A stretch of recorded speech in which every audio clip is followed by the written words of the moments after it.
Mă bate.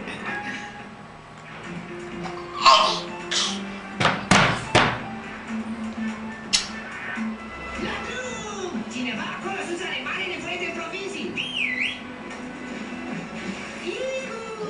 Țineți-vă bine, băieți! Iată de ce aveți nevoie! O scurtă realimentare! Hei, ai un Enjoy! Cea mai fină ciocolată plină de alume crocante. Enjoy merge cu tine oriunde. Super bine! A picat la fix! Misiunea unde oricând Enjoy!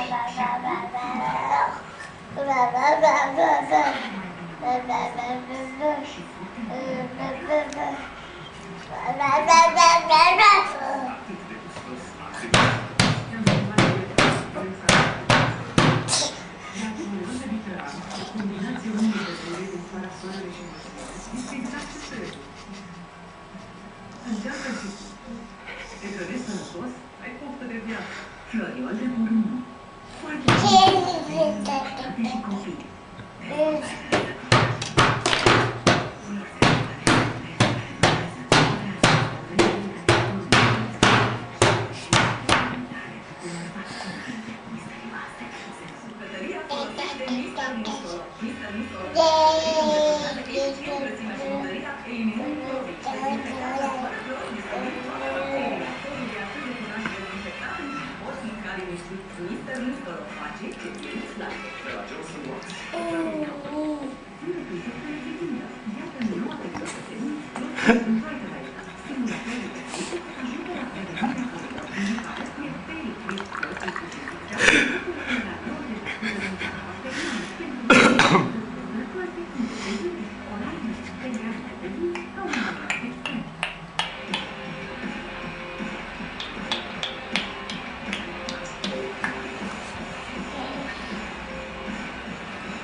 Dar va încerca să se apere că el a fost cel atacat și doar s-a apărat.